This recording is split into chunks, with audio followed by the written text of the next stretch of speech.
Hello everyone, welcome to break time classes. इस video में हम कुछ मोस्ट इंपॉर्टेंट क्वेश्चन सॉल्व करेंगे जो कि आर्थिकी से संबंधित है। मोस्टली बजट वाले क्वेश्चन है या फिर जो भी इकोनॉमिक्स से संबंधित लेटेस्ट वाले डेटा है उनसे क्वेश्चन लिए गए हैं। के लिए आरओ वीडियो सभी के लिए इंपॉर्टेंट होगा। और आर्थिकी का हमने वीडियो पहले ही कवर किया हुआ है, उसका लिंक डिस्क्रिप्शन में दिया गया है जहाँ से आप पूरा वीडियो देख सकते हैं। और ये डेटा आसानी से याद नहीं होते हैं, इसीलिए हम ये MCQ सॉल्व करेंगे। तो चलिए शुरू करते हैं। जितने भी हैंड रिटन नोट्स वगैरह या फिर जो भी टेस्ट है उसको ज्वाइन करने के लिए जो नंबर दिया है इस पर व्हाट्सएप कर ग्रुप की डिटेल ले सकते हैं। तो चलिए शुरू करेंगे। सबसे पहले 7 PM मित्र पार्क बनाने के लिए जो स्थानों की घोषणा कर दी गई है उनमें से कौन सा उन राज्यों में शामिल नहीं है जहाँ पर ये पार्क स्थापित होने हैं। तो पहला यहाँ पर ऑप्शन है तमिलनाडु, दूसरा तेलंगाना, तीसरा उत्तर प्रदेश, चौथा यहाँ पर आंध्र प्रदेश। तो कहाँ पर ये पार्क स्थापित नहीं होंगे? सातों की जो घोषणा की गई है तो ये आंध्र प्रदेश में स्थापित नहीं होगा। अभी जो 7 घोषणा की गई है उसमें ये तमिलनाडु में है, तेलंगाना में, कर्नाटक, महाराष्ट्र, गुजरात, मध्य प्रदेश और उत्तर प्रदेश में स्थापित होगा। तो इसमें उत्तर प्रदेश भी शामिल है, याद रखना है। साथ ही इनके स्टेट के नाम याद रखने हैं। यहाँ पे पहले तो जो है ता से हैं, तमिलनाडु, तेलंगाना हो गया। महाराष्ट्र और गुजरात एक साथ बने थे 1960 में, तो इनकी स्थापना मतलब महाराष्ट्र और गुजरात को एक साथ याद करना है। उसके बाद मध्य प्रदेश, उत्तर प्रदेश को एक साथ याद कर लीजिए, कर्नाटक एक अलग से याद कर लीजिए। बस इतना याद करना है, सातों राज्य याद होनी चाहिए बस। नेक्स्ट है यहाँ पर उत्तर प्रदेश में वनावरण और वृक्षावरण कुल भौगोलिक क्षेत्र का कितने प्रतिशत है? तो इसका सही ऑप्शन होगा 9.23%। ये टोटल है, इसमें वनावरण भी आ जाएगा, वृक्षावरण भी आ जाएगा। तो सिर्फ वनावरण की अगर बात की जाए तो 6.15% है यूपी में, और सिर्फ वृक्षावरण की बात की जाए तो 3.08% है। अब दोनों को ऐड कर दिया जाएगा तो 9.23% हो जाएगा। ये सर्वाधिक वन यूपी में कहाँ है? तो सोनभद्र में है। और सबसे कम कहाँ है? तो संत रविदास नगर में, या उसी को भदोही बोलते हैं, तो वहाँ पे सबसे कम वन है। भारत की बात करें तो भारत में टोटल वनावरण कितना है? तो 24.62%। 24.62% टोटल है। इनमें से जो वनावरण है, केवल वनावरण की बात करें तो 21.71% है, और वृक्षावरण सिर्फ बात करें तो 2.91% है।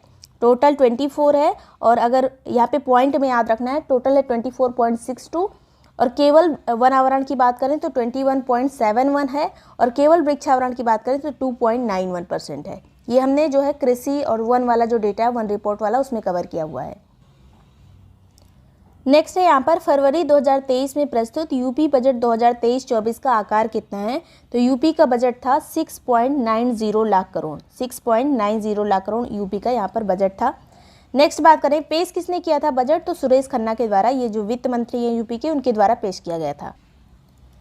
नेक्स्ट है 1 फरवरी 2023 को प्रस्तुत किए गए केंद्रीय बजट 2023-24 का आकार कितना था? अभी हमने यूपी की बात की थी, अब केंद्रीय बजट की यहाँ पर बात की जा रही है। पहला ऑप्शन है 45.03 लाख करोड़, दूसरा है 47.50, फिर है 49.50, फिर है 43.03।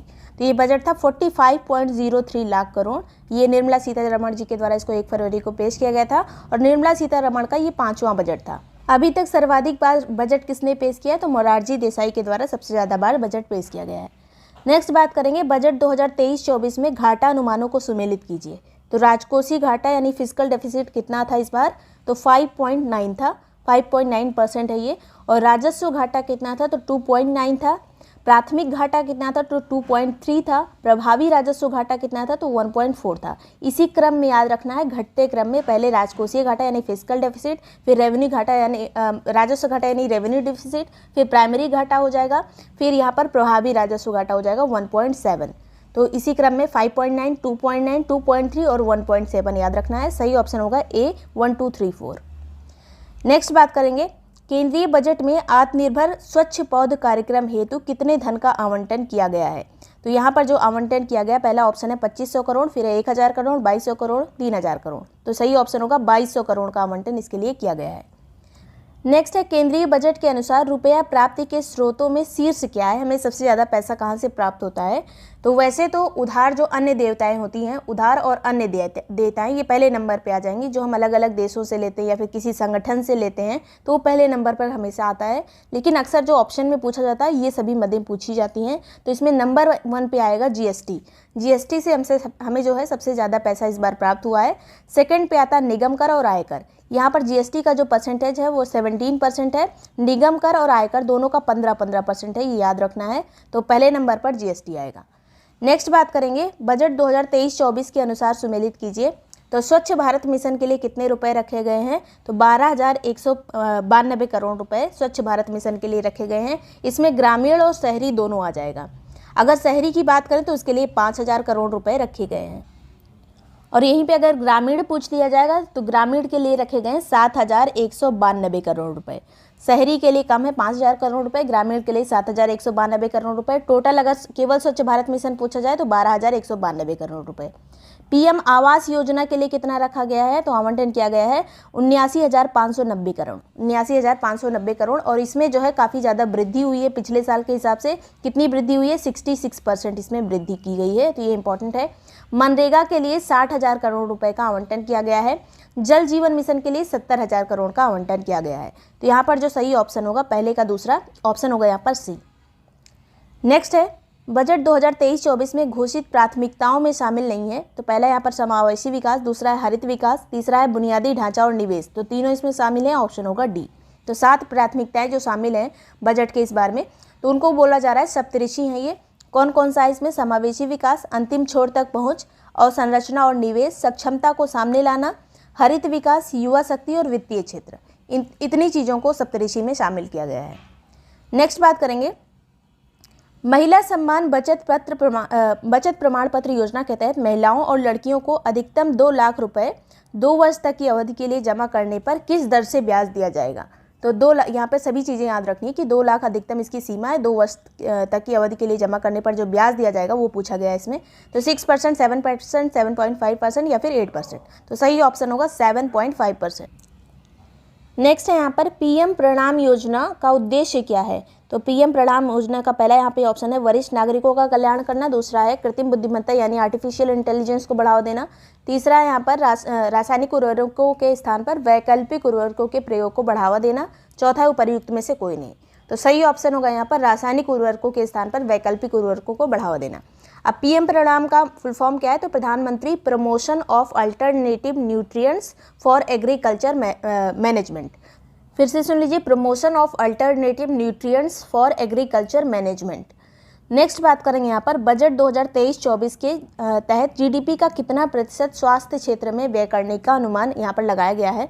तो यहाँ पर जो पहला ऑप्शन है 1.5 है, दूसरा है 1.8, तीसरा है 2.1 और चौथा है 2.4।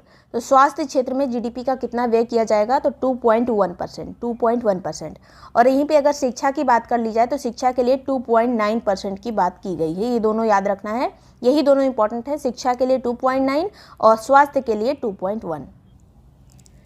नेक्स्ट है यहाँ पर बजट 2023 में जो कुल सब्सिडी में शीर्ष मदों का क्रम क्या है, मतलब सबसे ज़्यादा सब्सिडी किस क्षेत्र में दी गई है। तो यहाँ पर पहले नंबर पे आएगा खाद्य सब्सिडी, दूसरे पे आएगा यहाँ पर उर्वरक सब्सिडी और तीसरे पे आएगा पेट्रोलियम सब्सिडी। तो 132 जहाँ पे होगा वही सही होगा। यहाँ पे सही ऑप्शन जो है 132, ऑप्शन नंबर ए।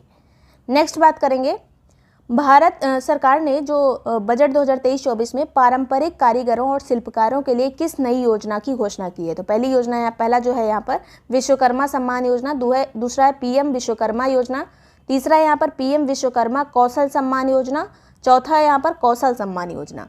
तो सही जो ऑप्शन होगा सी, पीएम विश्वकर्मा कौशल सम्मान योजना।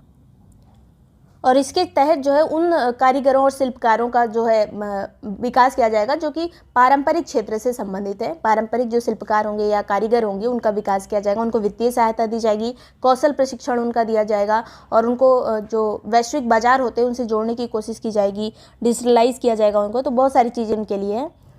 गोबर धन योजना में ओ का अर्थ क्या है, यहाँ पर जो गोबर लिखा है इसमें। तो पहला ऑप्शन है ऑपरेशनल, सेकंड है अपॉर्चुनिटी, थर्ड है अपोजिट या फिर ऑर्गेनिक। तो सही इसका ऑप्शन होगा ऑर्गेनिक। गोवर्धन का फुल फॉर्म होता है galvanising organic bio agro resource धन, उसके बाद धन का धन ही रहता है, तो इसको याद रखना है, galvanising organic bio agro resource धन।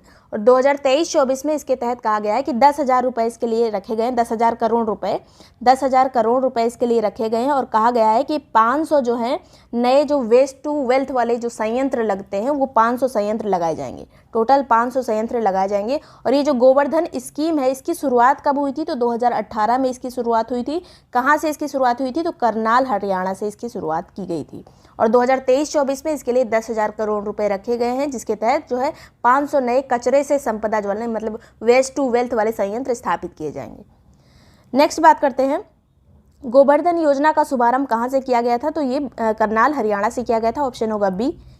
आर्थिक समीक्षण 2022-23 के अनुसार वित्त वर्ष 2022-23 में जो शीर्ष आयातगत वस्तु मतलब जो जिसका इंपोर्ट किया गया था उनमें नंबर 1 पे कौन सा है? तो पेट्रोलियम तेल और स्नेहक है पहले नंबर पर, उसके बाद इलेक्ट्रॉनिक्स वगैरह आता है। नेक्स्ट बात करेंगे आर्थिक समीक्षा 2022-23 के अनुसार इस वित्त वर्ष में जो निर्यातगत वस्तु मतलब एक्सपोर्ट जिसका किया गया था उसमें नंबर 1 पे कौन था? तो कच्चा तेल, पेट्रोलियम उत्पाद, कोयला सहित मिला के। तो ये सब जो है ये निर्यातगत एक्सपोर्ट में आएगा। उत्तर प्रदेश बजट 2023-24 में निर्माण कामगार की मृत्यु, विकलांगता सहायता और अक्षमता पेंशन योजना तथा निर्माण कामगार अंत्येष्टि सहायता योजना को एकीकृत करके कौन सी नई योजना बनाई गई है? तो यहाँ पर 2 योजना कंबाइन कर दी गई है और इसका नाम रख दिया गया है निर्माण कामगार मृत्यु व दिव्यांगता सहायता योजना। इसके तहत जो है अगर किसी व्यक्ति की मृत्यु हो जाती है तब उसमें कामगार की मृत्यु हो जाती है तब उसको जो सहायता दी जाएगी वो 5 लाख रुपए होगी। 5 लाख रुपए सहायता जो है मृत्यु होने पर, और 4 लाख रुपए जो है अगर पूर्ण रूप से वो दिव्यांग हो गया है मतलब विकलांग या दिव्यांग हो गया है तब 4 लाख रुपए। इसके अलावा अगर आंशिक दिव्यांग है तो 3 लाख रुपए दिए जाएंगे। नेक्स्ट है वर्ष 2022 में उत्तर प्रदेश में बेरोजगारी दर कितने प्रतिशत हो गई है? तो पहला यहाँ पर 14.4, फिर है 6.2, इसके अलावा 10.4 या फिर 4.2। तो सही ऑप्शन होगा 4.2 हो गई है उत्तर प्रदेश की बेरोजगारी दर। नेक्स्ट बात करेंगे उत्तर प्रदेश बजट 2023-24 में ग्राम पंचायत एवं वार्ड स्तर पर डिजिटल लाइब्रेरी की स्थापना हेतु कितनी राशि का प्रावधान किया गया है? तो पहला ऑप्शन है यहाँ पर 100 करोड़ रुपए, दूसरा है 150, फिर 250 या फिर 300 करोड़ रुपए। तो इसका जो सही ऑप्शन होगा वो होगा 300 करोड़ रुपए की व्यवस्था इसके लिए की गई है। इसके अलावा एक चीज़ और याद रखिएगा कि प्रधानमंत्री स्कूल फॉर राइजिंग इंडिया यानी पीएम श्री योजना, पीएम श्री के तहत कितने रुपए का आवंटन किया गया है? तो 510 करोड़ रुपए का आवंटन किया गया है। 510 करोड़ रुपए का आवंटन किया गया है। इसके अलावा समग्र शिक्षा अभियान की अगर बात की जाए तो समग्र शिक्षा अभियान के लिए 20,255 करोड़ रुपए का आवंटन किया गया है। डिजिटल लाइब्रेरी के लिए कितना है? तो 300 करोड़ है। नेक्स्ट है यहाँ पर रवि विपणन वर्ष 2023-24 हेतु गेहूं का न्यूनतम समर्थन मूल्य यानी एमएसपी जो है प्रति क्विंटल कितना निर्धारित किया गया है? पहला ऑप्शन है 1950, फिर 2110, 1875 या फिर 2125। तो यहाँ पर सही ऑप्शन होगा 2125, ऑप्शन डी 2125 ऐसे याद रखिए। इसके पहले ये था 2015, इससे पहले था 2015 इसका मूल्य, अब हो गया है 2125 रुपये पर क्विंटल। नेक्स्ट बात करेंगे देश की जीडीपी में उत्तर प्रदेश का योगदान कितना है? तो पहला है 5% से अधिक, फिर 6% से, या फिर 7% से, या फिर 8% से अधिक। तो सही ऑप्शन होगा 8% से अधिक उत्तर प्रदेश का पूरे देश की जीडीपी में योगदान है। अगर यूपी की सिर्फ जो कहा जाता है जीएसडीपी कितनी है, यूपी की जीडीपी यानी कितनी है? तो ये है 19%।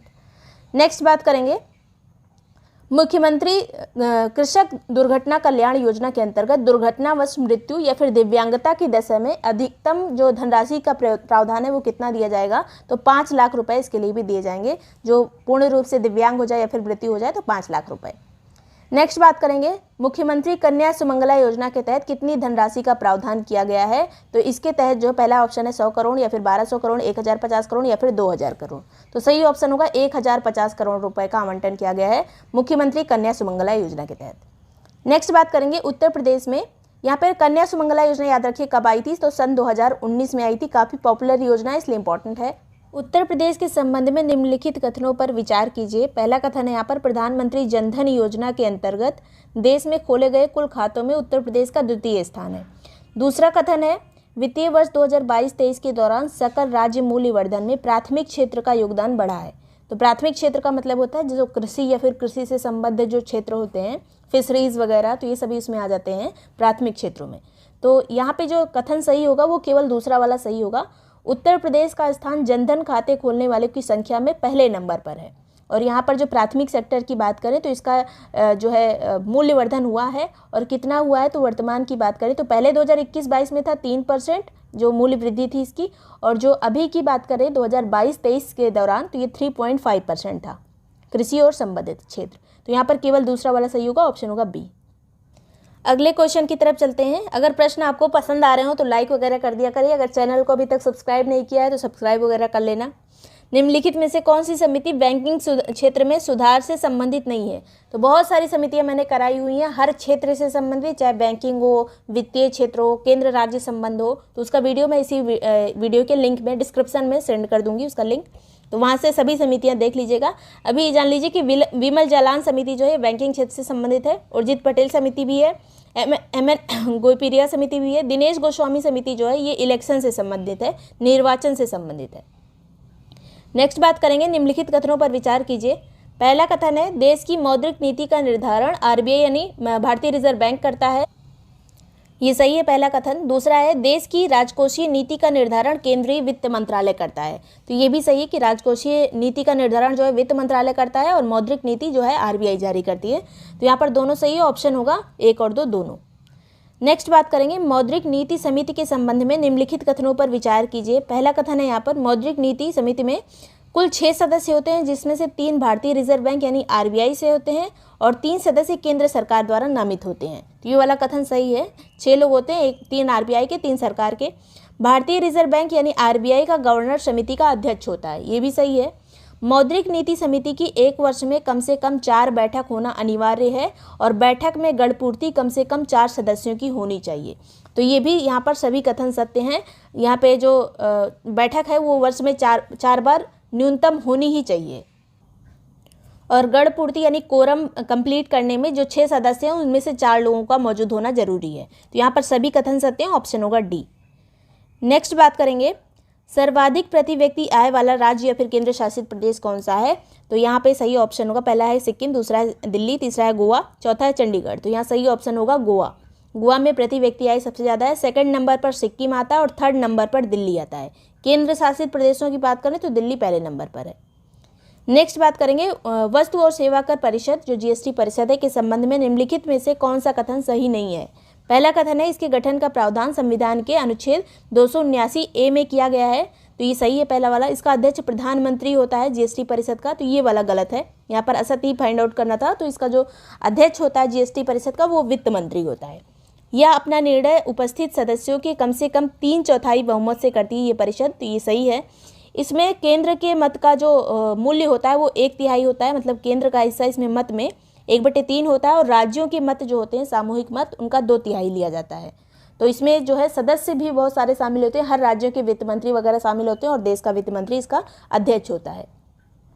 नेक्स्ट बात करेंगे वह एकमात्र राज्य जो अपने बजट की 8% से अधिक स्वास्थ्य क्षेत्र में खर्च करता है, तो वो कौन सा है? पहला है मेघालय, दूसरा तेलंगाना, 3rd है अरुणाचल प्रदेश या फिर गोवा। तो ये जो मेघालय राज्य है ये अपने टोटल बजट का 8% से ज़्यादा यानी 9% के लगभग जो है 9 पॉइंट कुछ % जो है ये अपना जो है स्वास्थ्य क्षेत्र में खर्च करता है। नेक्स्ट बात करेंगे नीति आयोग के वर्तमान उपाध्यक्ष कौन है? तो पहला यहाँ पर ऑप्शन नरेंद्र मोदी, फिर BR सुब्रमण्यन, सुमन बेरी या फिर परमेश्वरन अय्यर।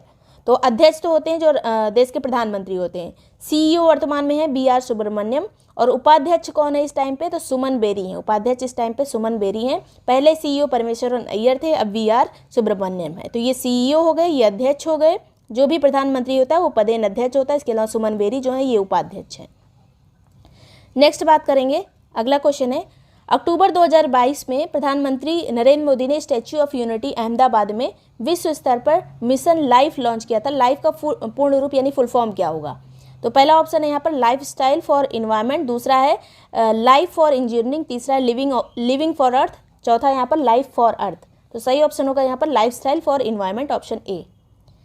नेक्स्ट है यहाँ पर भारत के शीर्ष 5 निर्यात गंतव्यों में कौन शामिल नहीं है? तो भारत जो जितना भी एक्सपोर्ट करता है सबसे ज़्यादा एक्सपोर्ट कहाँ को करता है? तो पहला नंबर आएगा संयुक्त राज्य अमेरिका यानी USA का।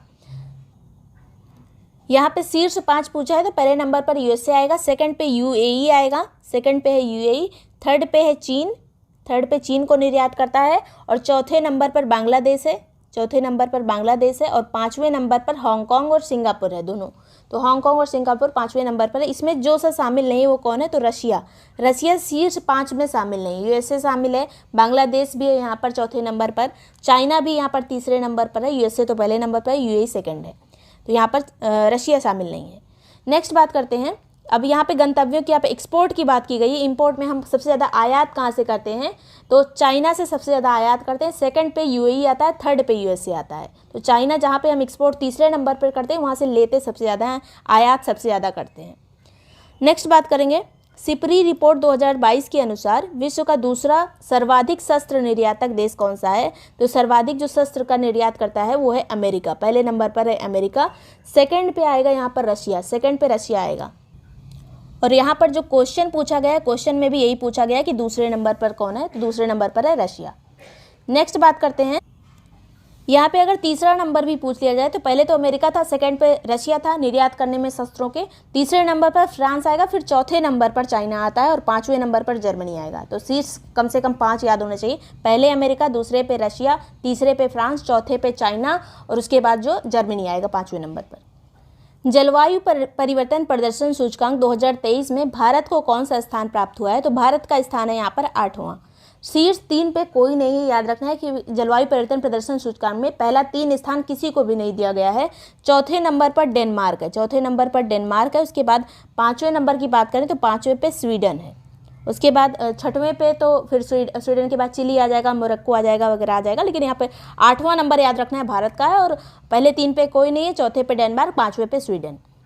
नेक्स्ट बात करेंगे, मार्च 2023 में जारी वर्ल्ड हैप्पीनेस रिपोर्ट 2023 में शीर्ष 3 देशों में शामिल नहीं है।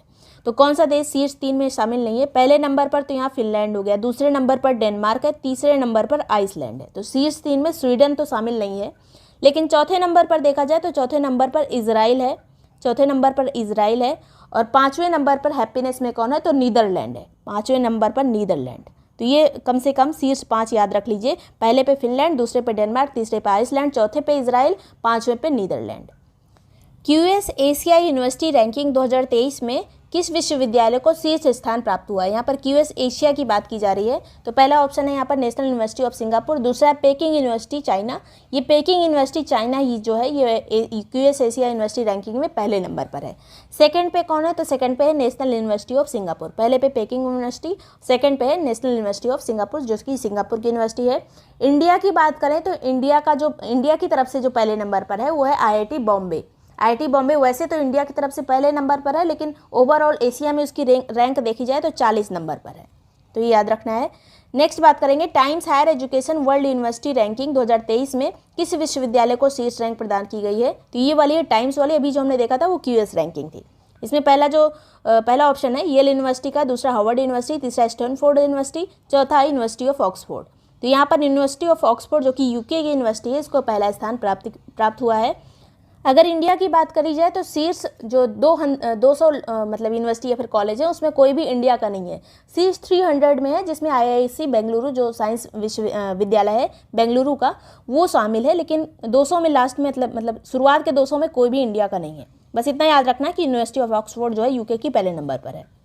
नेक्स्ट बात करेंगे, ग्लोबल लाइबिलिटी इंडेक्स जो है 2022 में विश्व के किस शहर में रहने की दृष्टि से सबसे बेहतर माना गया है, किस शहर को, तो पहला ऑप्शन है टोरंटो, दूसरा है ज्यूरिख, तीसरा है फ्रैंकफर्ट, चौथा है यहाँ पर वियना। तो वियना जो ऑस्ट्रिया की राजधानी है, इसको रहने के लिए सबसे उपयुक्त माना गया है। नेक्स्ट है वैश्विक खाद्य सुरक्षा सूचकांक 2022 में भारत का स्थान कौन है, पहला यहाँ पर 68वां, दूसरा 81वां या फिर 70वां या फिर 100वां। तो वैश्विक खाद्य सुरक्षा सूचकांक में भारत का स्थान है 68 नंबर है भारत का। पहले नंबर की यहाँ पर बात की जाए तो पहले नंबर पर फिनलैंड है, सेकंड नंबर पर आयरलैंड है, पहले पे फिनलैंड है, इसमें भी याद रखिएगा। हैप्पीनेस में भी पहले नंबर पर है, खाद्य सुरक्षा में भी फिनलैंड पहले नंबर पर है, भारत का नंबर है 68। विश्व प्रेस स्वतंत्रता सूचकांक 2022 में किस देश को प्रथम स्थान प्राप्त हुआ था, तो प्रेस में जो है पहले नंबर पर है नॉर्वे। और अभी जब मैं ये वीडियो बना रही हूँ तब भी जो है 2023 का जो है प्रेस स्वतंत्रता सूचकांक भी अब 2023 वाला आ गया है, तो 2023 में भी नॉर्वे पहले नंबर पर है। इंडिया की बात करें तो इंडिया 2022 वाले में बात करेंगे तो 150 नंबर पर था, और 2023 वाले में बात करें तो 2023 में 161 नंबर पर है। तो दोनों यहाँ पर याद रखना है, 2022 में 150 था, 2023 में 161 हो गया है और पीछे चला गया प्रेस स्वतंत्रता में इंडिया। नेक्स्ट बात करेंगे, इंडिया इनोवेशन इंडेक्स 2021 में भारत के किस राज्य को शीर्ष 3 स्थान में शामिल नहीं, मतलब इनोवेशन में शीर्ष स्थान में किसको नहीं रखा गया है, तो पहले नंबर पर कर्नाटक है इनोवेशन में, सेकंड पे यहाँ पर तेलंगाना है, थर्ड पे हरियाणा है। शीर्ष 3 में उड़ीसा शामिल नहीं है, पहले नंबर पर कर्नाटक, सेकंड पे तेलंगाना, थर्ड पे हरियाणा है। इनोवेशन में। पहला नंबर जरूर याद रखना है, कर्नाटक है। क्रोमाइट के उत्पादन में भारत के किस राज्य का एकाधिकार है? ये वर्तमान का है सभी चीज़ें, तो ये वर्तमान में जो एकाधिकार क्रोमाइट हो या फिर बॉक्साइट हो तो उसमें उड़ीसा ही पहले नंबर पर है, उड़ीसा। नेक्स्ट बात करेंगे, लौह अयस्क उत्पादन में भारत के 3 अग्रणी राज्य कौन से हैं? तो पहले नंबर पर इसमें आएगा उड़ीसा, पहले नंबर पर उड़ीसा है, उसके बाद छत्तीसगढ़ है। ऑप्शन होगा यहाँ पर सी, उड़ीसा, छत्तीसगढ़ और कर्नाटक। नेक्स्ट बात करते हैं, वर्ष 2023 में विश्व में बॉक्साइट भंडारण के मामले में अग्रणी देश कौन सा है? तो गिनी, ऑप्शन होगा बी, गिनी में बॉक्साइट का भंडार सबसे ज़्यादा है। और गिनी कहाँ पर है? तो अफ्रीका महाद्वीप में, हमने गिनी को पढ़ा था, जो कि ऐसे पूरा महाद्वीप है जो, और उसी में यहीं पर है गिनी। नेक्स्ट बात करेंगे, प्रधानमंत्री फसल बीमा योजना के संदर्भ में निम्नलिखित कथनों पर विचार कीजिए। पहला कथन है, इसके तहत किसानों द्वारा रबी फसल के लिए 2% और खरीफ फसल के लिए 1.5% प्रीमियम का भुगतान किया जाता है। तो ये वाला कथन गलत है, यहाँ पे उल्टा लिखा है, रबी फसल के लिए ये 1.5% है और खरीफ की फसल के लिए 2% है। खरीफ के लिए 2% और रबी के लिए कम है 1.5%। किसान नामांकन के मामले में यह विश्व की सबसे बड़ी योजना है। ये वाला दूसरा वाला कथन सही है, केवल दूसरा वाला सही है, ऑप्शन होगा बी। नेक्स्ट बात करेंगे, किसान क्रेडिट कार्ड योजना के संदर्भ में निम्नलिखित कथनों पर विचार कीजिए। पहला कथन है, इस योजना की शुरुआत वर्ष 1995 में की गई थी। तो ये वाला गलत है, वर्ष 1998 में क्रेडिट कार्ड योजना आई थी। सेकंड है, यहाँ पर इसका उद्देश्य कृषि उत्पादों सेवाओं की खरीद के लिए सस्ती दर पर संस्थागत ऋण प्रदान करना था। तो दूसरा वाला सही है, ऑप्शन होगा बी, केवल 2। नेक्स्ट है, भारत में दालों का सबसे अधिक उत्पादन किस राज्य में किया जाता है? तो सबसे ज़्यादा जो दालों का उत्पादन होता है वो मध्य प्रदेश में होता है। ओवरऑल कुल दालों की बात की जा रही है, अगर अरहर की दाल की बात की जाए या फिर चने की दाल की बात की जाए तो उसमें महाराष्ट्र पहले नंबर पर आ जाता है। नेक्स्ट बात करेंगे, 2021-22 में मोटे अनाज में का सबसे बड़ा उत्पादक राज्य कौन सा है? तो मोटे अनाजों में नंबर 1 पे है कर्नाटक, नंबर 1 पे मोटे अनाजों में कर्नाटक है। 2021-22 में सर्वाधिक चावल उत्पादन में शीर्ष राज्य कौन से हैं? सबसे ज़्यादा चावल कहाँ पे उत्पादन हुआ? तो पश्चिम बंगाल पहले नंबर पर है, उसके बाद उत्तर प्रदेश है, फिर मध्य प्रदेश है। पश्चिम बंगाल, उत्तर प्रदेश और मध्य प्रदेश चावल उत्पादन के शीर्ष राज्य हैं। अगर गेहूं उत्पादन की बात की जाए तो पहले नंबर पर उत्तर प्रदेश आ जाएगा, पहले नंबर पर उत्तर प्रदेश आ जाएगा, सेकंड पे आ जाएगा मध्य प्रदेश, सेकंड पे एमपी आ जाएगा और थर्ड पे पंजाब आ जाएगा। थर्ड पे पंजाब दोनों में जो है ये तीसरे नंबर पर है। केंद्रीय बजट 2023-24 में किसानों को ऋण प्रदान करने के लिए संस्थागत ऋण का लक्ष्य बढ़ाकर कितना रुपए कर दिया गया है? तो बस इतना याद रखना कि कितना है वर्तमान में, तो 20 लाख करोड़ रुपए इसको कर दिया गया है, ऑप्शन होगा डी। नेक्स्ट है, केंद्रीय बजट 2022-23 में ग्रामीण क्षेत्रों में कृषि उद्यमिता के विकास के लिए किसके गठन का प्रावधान किया गया है? तो पहला है एक्सेलरेटेड फंड, दूसरा एग्रीकल्चर एक्सेलरेटेड फंड, तीसरा यहाँ पर स्टार्टअप फंड, इनमें से कोई नहीं। तो सही ऑप्शन होगा यहाँ पर एग्रीकल्चर एक्सेलरेटेड फंड की स्थापना की गई है कृषि उद्यमिता को बढ़ावा देने के लिए। नेक्स्ट बात करेंगे, 2021-22 के बागानी फसलों के तृतीय अग्रिम अनुमानों के अनुसार बागानी फसलों का सबसे बड़ा उत्पादक राज्य कौन सा है? तो बागानी फसलों की बात करें तो जिसको कहा जाता है प्लांटेशन क्रॉप में जो पहले नंबर पर राज्य है वो है कर्नाटक, पहले नंबर पर कर्नाटक आएगा। और जो बागवानी जिसको कहते हैं उसको हॉर्टिकल्चर कहा जाता है, हॉर्टिकल्चर वाले में जो है उत्तर प्रदेश पहले नंबर पर है। वर्तमान में नारियल का सबसे अधिक उत्पादन किस राज्य में होता है? तो नारियल उत्पादन में नंबर 1 है कर्नाटक, नारियल उत्पादन में नंबर 1 कर्नाटक है वर्तमान में। नेक्स्ट बात करेंगे, वर्तमान में बागवानी फसलों का अधिकतम किस राज्य में हुआ है, मतलब बागवानी फसलों का सबसे अधिक उत्पादन किस राज्य में हुआ है? तो अभी जो हमने बात की थी वो बागानी की थी, ये बागवानी फसल है, तो इसका उत्पादन सबसे नंबर 1 पर कौन है? उत्तर प्रदेश। सबसे अधिक कच्चा रेशम किस राज्य में उत्पादित किया जाता है? तो इसमें भी कर्नाटक पहले नंबर पर है। रेशम में, ओवरऑल रेशम में कर्नाटक पहले नंबर पर है। और जो शहतूत से रेशम बनता है जिसको कहते हैं मलबरी रेशम, मलबरी रेशम में भी कर्नाटक पहले नंबर पर है। इरी और मूंगा जो रेशम होता है, इरी रेशम और मूंगा रेशम में असम और बोडोलैंड पहले नंबर पर है। और एक होता है टसर रेशम, टसर रेशम में जो है झारखंड पहले नंबर पर है, झारखंड। ये सभी याद रखने हैं। ओवरऑल रेशम में कर्नाटक नंबर 1। बजट 2023-24 में घोषित मत्स्य क्षेत्र की नई उपयोजना का नाम क्या है? तो पहला ऑप्शन है यहाँ पर प्रधानमंत्री मत्स्य किसान समृद्धि योजना, दूसरा प्रधानमंत्री मत्स्य किसान समृद्धि सह योजना, तीसरा है मत्स्य किसान समृद्धि योजना या फिर मत्स्य किसान समृद्धि सह योजना। तो सही ऑप्शन होगा यहाँ पर प्रधानमंत्री मत्स्य किसान समृद्धि सह योजना। और इसके तहत आवंटन भी किया गया है कितना? तो 6,000 करोड़ रुपए का इसके लिए आवंटन भी किया गया है। नेक्स्ट बात करेंगे, एक जिला एक उत्पाद का शुभारंभ उत्तर प्रदेश सरकार द्वारा कब किया गया था? तो एक जिला एक उत्पाद का जो शुरुआत की गई थी 2018 में की गई थी, one district one product ODOP जिसको कहते हैं। तो ये चीज़ें इंपॉर्टेंट थी। वीडियो पसंद आया हो, यूज़फुल लगा हो तो लाइक और सब्सक्राइब कर लीजिएगा। वापस से एग्जाम के दिन भी एक दिन पहले भी इसको रिवाइज कर सकते हैं। Thank you so much watching break time classes.